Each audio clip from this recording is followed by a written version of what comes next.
The initial onset of starvation arrived long before the American captives grasped the full gravity of their predicament. Amidst the pandemonium of the Pacific War, men trained for combat with firearms and bayonets found themselves herded into hastily constructed encampments, possessing little more than the attire on their bodies. Apprehended following engagements in the Philippines, Baton, and Corridor, countless American servicemen were divested of their arms, their provisions, and in numerous instances, even their footwear. The sentries, exhibiting utter disregard for the prisoners' welfare, offered no clarification regarding the procurement or distribution of sustenance. For men who had been engaged in fierce combat mere days prior, the abrupt quietude of confinement felt like a protracted, slow-moving death sentence. In those inaugural days, the allocated victuals appeared ludicrously insufficient. Minute bowls of rice, frequently spoiled or teeming with vermin, were dispensed only once or twice daily. There was no protein, no vegetables, nothing to sustain the men's vitality. For soldiers accustomed to the substantial army portions of bread, canned beef, and coffee, the abrupt shift to subsisting on mere handfuls of rice was profoundly demoralizing. The gnawing emptiness afflicted them immediately, initially manifesting as a dull discomfort in the abdomen, escalating into a relentless, burning weakness that rendered standing or marching arduous. The guards shouted commands as if the men were still capable of physical exertion, yet without caloric intake, their bodies began to fail rapidly. By nightfall, reclined on the unyielding ground of bamboo barracks, prisoners would murmur about sustenance. Some would reminisce about their mothers' kitchens back home, detailing pies and roasts with meticulous precision, torturing themselves with recollections that could never be fulfilled. Others remained silent, their countenances pallid and gaunt as they endeavored to conserve energy by minimizing conversation. The barracks reeked of perspiration, malady, and unwashed bodies, yet above it all permeated the sharp ache of hunger, a foe more merciless than the guards wielding their rifles. The extreme overcrowding exacerbated the grim conditions. Encampments designed for a few hundred individuals often housed thousands. Latrines overflowed. Potable water was a scarce commodity. Nevertheless, the singular focus of all minds was sustenance. Men commenced marking their days by meal timings, though each serving barely sufficed to fill the palm of a hand. Some attempted to masticate slowly, prolonging the pretense of satiety, while others consumed their rice with haste, subsequently gazing with vacant eyes at the depleted bowls of their fellow prisoners. Tempers frayed. Altercations erupted over perceived slights or the suspicion that an individual had received a marginally larger portion. As weeks crawled by, bodies attenuated at an alarming pace. Robust men who had once navigated jungles with heavy packs and participated in amphibious assaults now faltered like aged individuals, their uniforms hanging loosely. Starvation eroded discipline, blurring the distinction between soldier and desperate captive. Nevertheless, there was no respite, no pledge of improved treatment. The guards deemed them disposable, useful solely for labor, until they succumbed. The captives swiftly discerned that their survival would not hinge on battlefield valor or fidelity to superiors. It would depend on procuring sustenance wherever it could be located, even in the most repulsive or improbable locales. Hunger would compel them to make choices they could never have envisioned prior to their captivity. And as weeks transmuted into months, the struggle for existence evolved into a conflict against starvation itself, setting the stage for the unimaginable actions they would soon undertake. The second phase of their confinement revealed itself through the brutal arithmetic of diminishing rations. Initially, the prisoners harbored the hope that the portions would increase, perhaps that the guards were subjecting them to a trial or conserving supplies for a few days, but the stark reality became evident with each passing week. What they were given constituted the entirety of their sustenance, and even that meager allotment was shrinking. A mound of rice that once seemed insultingly small was halved, and the grain itself was of the poorest quality, interspersed with husks and grit that cracked odiously between teeth. Some servings contained worms, which the men consumed without objection, reasoning that the insects at least provided a measure of protein. Malnutrition took hold swiftly, its manifestations unmistakable. Cheeks grew hollow, skins sagged, and bones protruded sharply beneath uniforms now reduced to rags. Hair began to fall out, and gums swelled to the extent that teeth became loose. The men experienced not only hunger, but also the insidious poison of nutritional deficiency. Lacking essential vitamins, their bodies betrayed them. Wounds resisted healing, lips split and bled, and swollen ankles made even short journeys agonizing. At roll calls, men would faint in the dust, collapsing like shattered marionettes. Guards would strike them for their weakness, oblivious to the fact that starvation was reducing them to mere skeletons. The psychological torment was as severe as the physical deterioration. Hunger distorted the mind.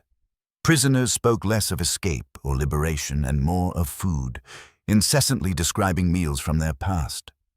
Fantasies of buttered bread, roasted chicken, and steaming coffee supplanted thoughts of family or freedom. Some scrawled imaginary menus on discarded scraps of paper, listing dishes they might never taste again.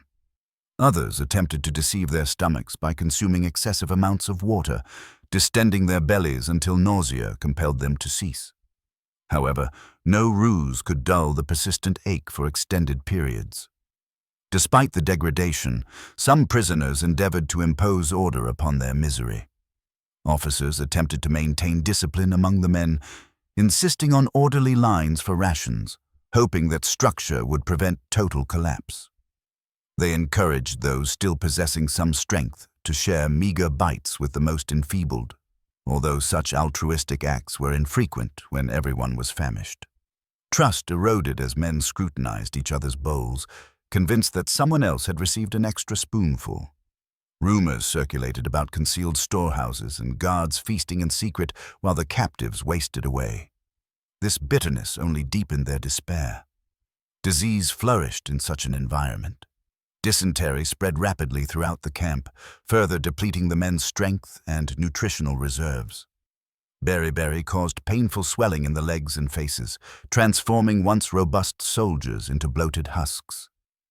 Every excursion to the latrine drained the body, and without adequate nourishment, recovery was unattainable. The camp became a makeshift infirmary devoid of medicine, a place where men lay on bamboo slats, too weak to move, whispering prayers between moans of hunger. Yet, even amidst this suffering, survival instincts became heightened. Men scanned the ground for stray grains of rice, pounced on crumbs fallen from bowls, and meticulously licked their eating vessels clean. They began to observe the movements of rats, noting their emergence times and directional paths. They studied the vegetation growing at the camp's periphery, muttering conjectures about which leaves might be consumable. The conflict had ceased to be waged with firearms and explosives.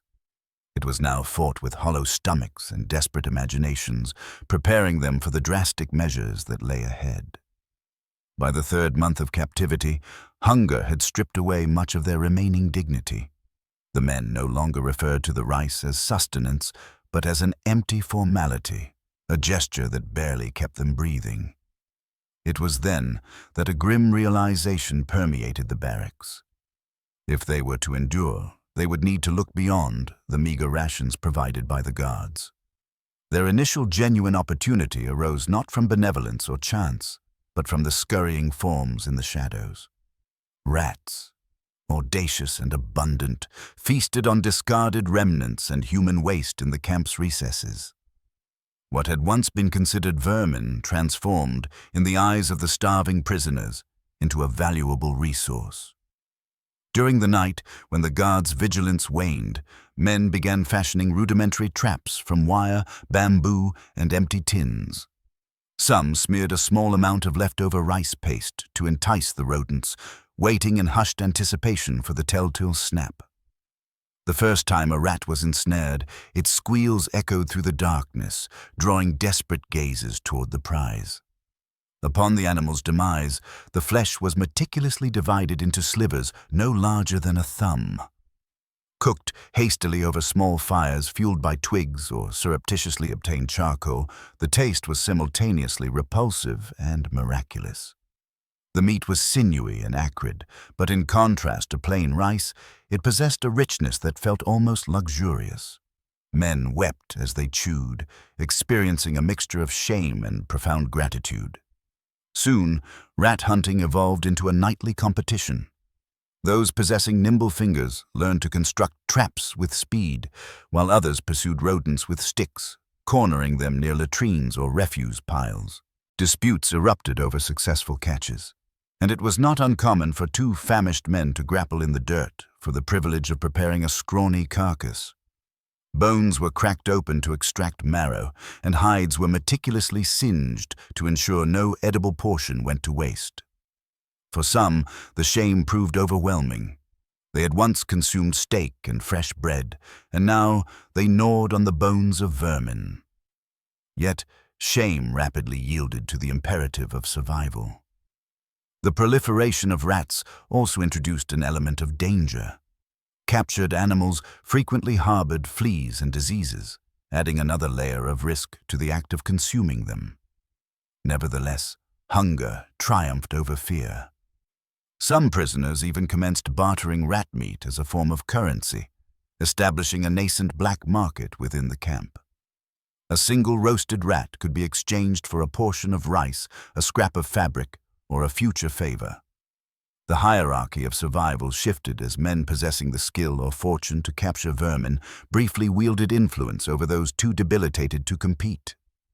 Memoirs penned years later recounted this desperation with chilling lucidity. One soldier recalled suppressing tears upon realizing he felt envious of another man's roasted rat. Another confessed that he could still recall the oily bitterness decades after his liberation. The memory had imprinted itself upon him more profoundly than any battle. Starvation had not only shattered their bodies, but had also compelled them to transgress a boundary most humans never contemplate. Consuming rats became the benchmark of survival, a symbol of a war waged not only against the enemy, but against starvation itself. As the rat population diminished under the relentless pursuit of the famished captives, attention turned outward toward the very fringes of the camp. Beyond the barbed wire, sparse patches of greenery flourished in the ditches and along the fence lines. Wild grasses, creeping vines, and tenacious weeds that thrived in the tropical heat. For men who had once traversed jungles dense with vegetation, but who now found themselves confined by bamboo and wire, the sight of even the most humble plant became an object of intense preoccupation. What had once been dismissed as worthless weeds now gleamed with the promise of survival. Prisoners began studying the ground with the dedication of botanists, whispering theories about which plants might be safe. Some had grown up on farms in Iowa, Kansas, or the Carolinas, and they drew upon childhood memories to identify dandelions, clover, and bitter greens. Others relied on a process of trial and error, cautiously nibbling on leaves and anxiously awaiting the results. A few unfortunate souls doubled over with stomach cramps, vomiting into the earth after ingesting something toxic. However, the pervasive desperation never abated. The majority of weeds were boiled into thin soups, yielding bitter, murky liquids that provided little satisfaction but still carried a faint essence of life. The process was fraught with peril. Guards patrolled the fences armed with rifles and bayonets, swift to apprehend any prisoner lingering too close to the perimeter. To gather weeds, men risked a brutal beating or even a fatal shot. They devised strategies, feigning the need to relieve themselves near the fence while discreetly plucking handfuls of grass or orchestrating diversions, with one man engaging a guard while another snatched a cluster of leaves. Small bundles were smuggled back into the barracks, concealed beneath shirts or tucked within boots. Once returned, the greens were shared in secret, prepared in rusty tins over fires so small they produced more smoke than heat. The taste was often unbearable. The weeds were tough, fibrous, and bitter. Yet, in the mouths of the starving, they transformed into treasured commodities. Prisoners would chew for extended minutes, coaxing out every trace of moisture and swallowing with considerable effort. When boiled into a watery broth, the soup became a communal ritual. Men would pass around tin cups, sharing a few sips each. The liquid tasted of soil, but it warmed the stomach and for a fleeting moment alleviated the gnawing pangs of hunger. Some men displayed remarkable inventiveness, combining weeds with insects or adding rat bones for flavor. The outcome was grotesque by any civilized culinary standard. Nevertheless, it represented the ingenuity of men unwilling to succumb to starvation. Survivors later recounted how chewing grass reminded them of cattle grazing in fields back home, and how the humiliation of crouching like animals gave way to a sense of relief when the green pulp slid down their throats. Weeds became more than a mere food source. They evolved into emblems of defiance. To chew on grass at the camp's edge was to proclaim that life still held value, that the captives would not surrender despite the cruelty of their captors. It was a fragile victory, won leaf by leaf, but for many, it constituted the difference between another day of existence and the silent grip of starvation's final embrace. By the time months of deprivation had elapsed, hunger had ceased to be merely a sensation. It had become a gradual dismantling of the human body. Starvation was no longer measured in depleted bowls, but in the swelling of ankles, the trembling of hands, and the vacant gazes of men who could barely recall their own visages before their captivity. Medical officers among the prisoners, often armed with little more than torn scraps of paper for notes, began to discern distinct patterns of deficiency. The distended legs and fluid-filled abdomens indicative of beriberi, the bleeding gums and loosened teeth characteristic of scurvy, the relentless diarrhea of dysentery. Each new affliction amplified their suffering, eroding what little strength remained within the camp. The pervasive filth of their surroundings magnified the impact. With overflowing latrines and a near absence of potable water, even the weeds and rats they consumed carried inherent risks. Food scavenged from the ground was frequently contaminated with parasites, yet men consumed it regardless. The compromised immune systems of the starving could no longer ward off disease, and the camp hospitals, mere huts furnished with bamboo mats, were filled with individuals too feeble to rise. There were no medicines, no disinfectants, no doctors with instruments. A prisoner might enter with a cough and depart days later as a corpse, transported on rudimentary stretchers to shallow graves dug beyond the wire. The desperation was palpable in the gaunt faces throughout the compound. Once powerful soldiers now moved like skeletons draped in tattered cloth. Sores, which refused to heal, afflicted their skin, and lice crawled unchecked through their hair and uniforms. Every movement drained their meager reserves of energy. Even the act of chewing a piece of rat meat or forcing down a bitter weed felt like an immense undertaking. Men lost the capacity for clear thought. Hunger clouded their judgment, leaving them lethargic, irritable, and at times delusional. Prisoners reported experiencing food-related visions, hallucinating banquets as they lay on their mats, only to awaken to the same crushing void. What intensified the ordeal was the layers of cruelty superimposed upon their deprivation. Guards frequently mocked their suffering, compelling prisoners to engage in arduous labor on empty stomachs or deliberately scattering rice rations in the dirt to witness the captives scramble like animals. Some men, too weak to resist, simply collapsed during work details. Instead of compassion, they were met with blows from rifle butts. The confluence of hunger, illness, and brutality seemed deliberately orchestrated to obliterate every vestige of humanity from the camp. Yet, against this backdrop of profound misery, survival persisted in unexpected manifestations. Small groups of prisoners nursed each other through illness, spoon-feeding meager portions of broth to those too weak to hold a cup.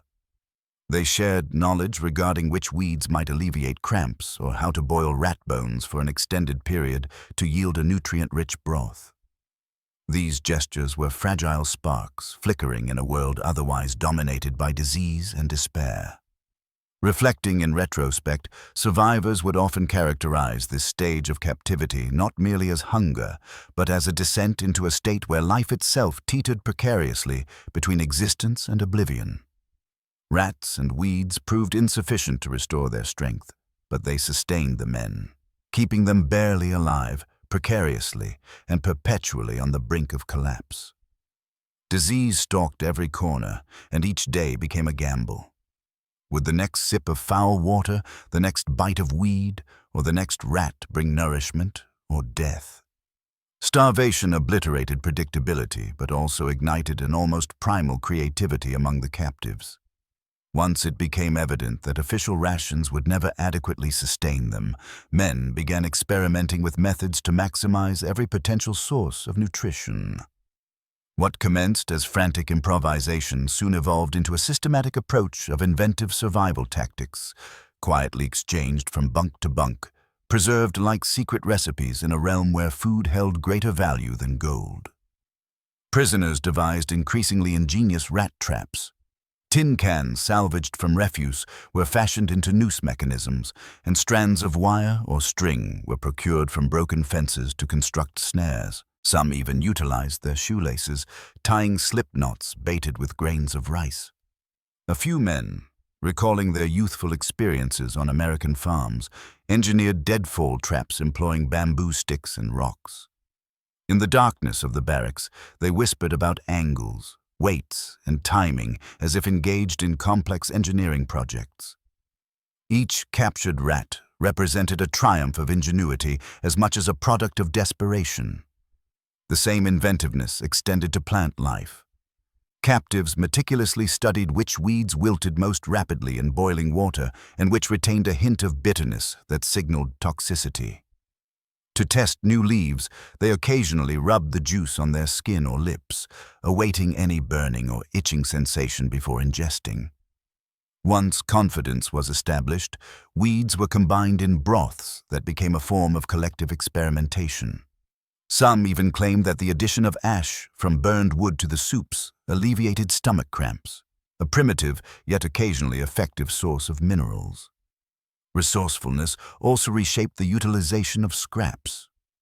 Rat bones, after being meticulously gnawed bare, were not discarded but boiled repeatedly to extract every possible trace of flavor. Men discovered that simmering bones for extended hours produced a cloudy broth that offered at least some nutritional value, and over time, the bones themselves became a form of currency. Those possessing a small cache of cleaned bones could barter them for rice, fabric, or other favors. Even the skins and tails of rats were sun-dried and chewed for their tough texture, a practice revolting to contemplate, yet vital for men teetering on the edge of collapse. Other ingenious tricks bordered on the absurd, yet testified to sheer willpower. Some prisoners trapped insects, roasting grasshoppers or beetles on heated stones. Termites collected from decaying wood were consumed raw, their crunch a vivid memory for survivors decades later.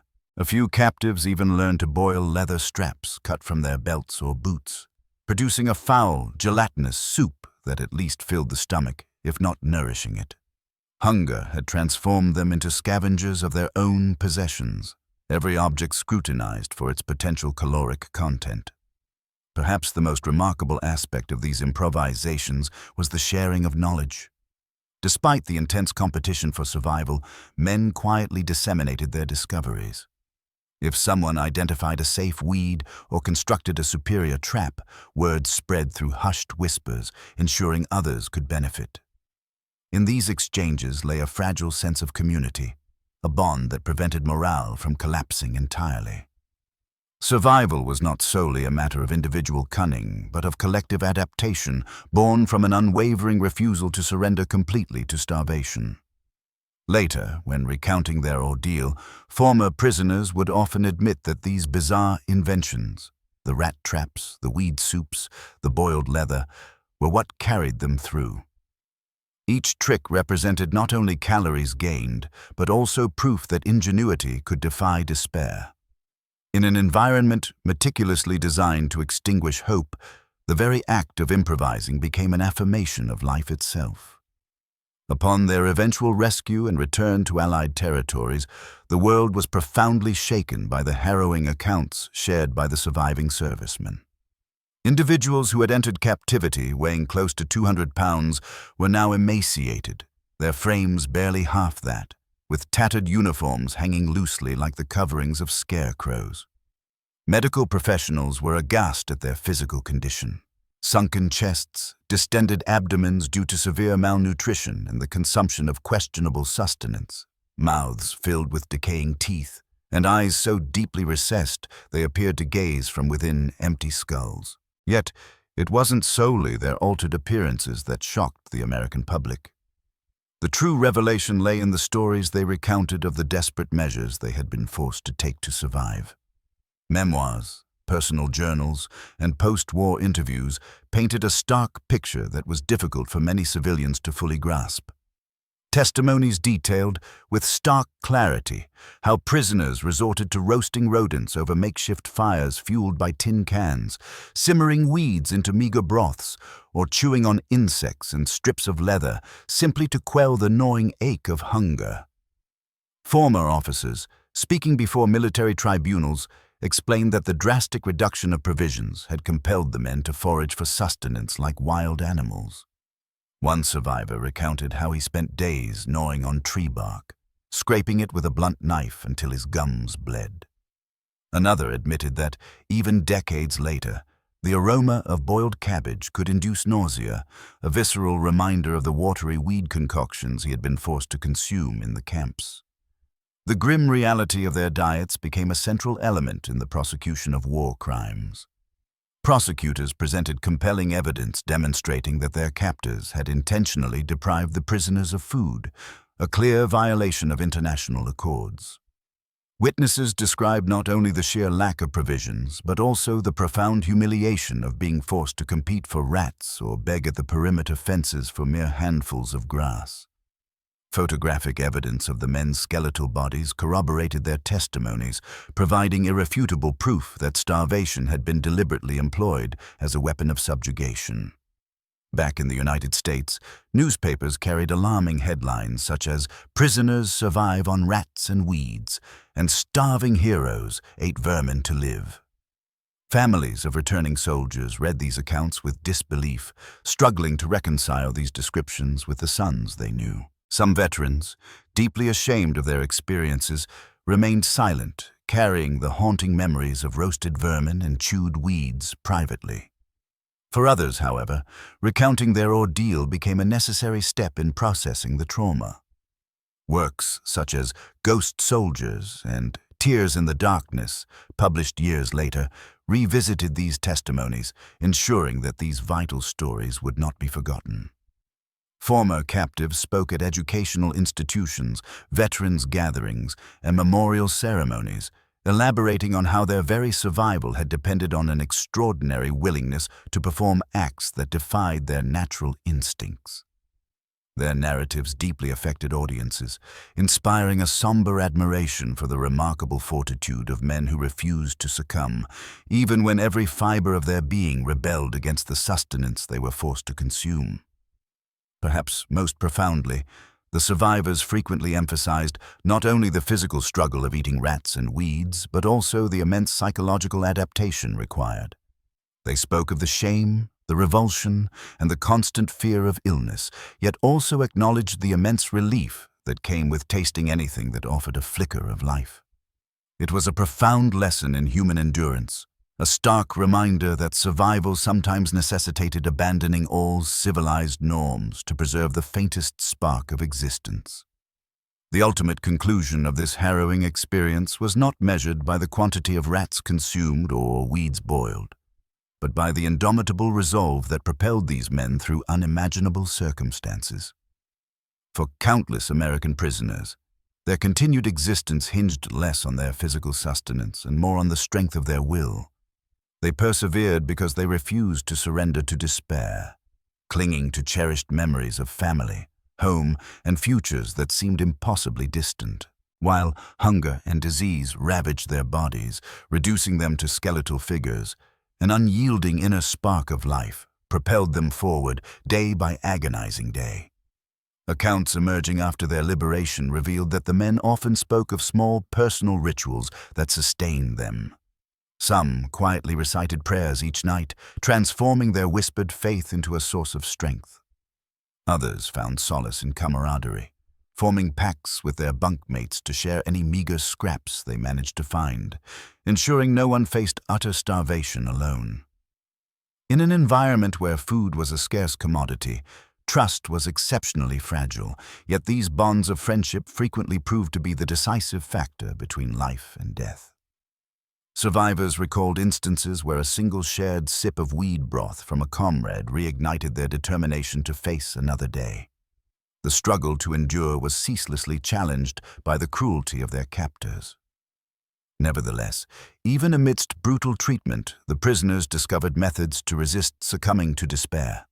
Some meticulously carved marks onto bamboo poles, meticulously tracking the passage of days and creating a sense of order within their suffering. Others spun tales and hummed quiet melodies, diverting their minds from the pangs of hunger by envisioning a better existence. A select few even organized covert educational sessions, where men would recall and share knowledge from history, literature, or mathematics, offering their fellow prisoners intellectual sustenance when their bodies received none. These acts, though seemingly small, were crucial in preserving their sense of self in an environment designed to strip away their humanity. When Allied forces finally broke through and the camps were liberated, those who emerged into freedom carried more than physical wounds. They bore the indelible memory of choosing life in its most raw and elemental form. Despite having consumed what civilized society considered unthinkable, they had resolutely refused to surrender to death. In the decades that followed, many described their survival not as a victory, but as a powerful testament to the extreme conditions that can be imposed upon a human being and the astonishing lengths to which the will to live can extend. The experience left indelible marks on their lives. Some veterans grappled with food-related anxieties for the remainder of their days, hoarding supplies in their homes, perpetually fearful of experiencing hunger again. Others diligently taught their children never to waste a morsel, reminding them that their own survival had once hinged on scavenging for vermin and foraging for weeds. Museums and memorials eventually dedicated exhibits to their stories, not merely as evidence of wartime barbarity, but as enduring lessons in resilience. Ultimately, the narrative of American prisoners reduced to eating rats and weeds transcends a simple account of starvation. It is a profound story of enduring against all conceivable odds. They had been stripped of their weapons, their uniforms, and their dignity. Yet they clung to existence with an unyielding tenacity. Every rat caught, every weed chewed, every sip of foul broth consumed represented an act of defiance, a powerful declaration that life, however diminished, was still worth the struggle. Their ordeal stands as one of history's most stark reminders of what it truly means to persevere when all hope appears to have vanished.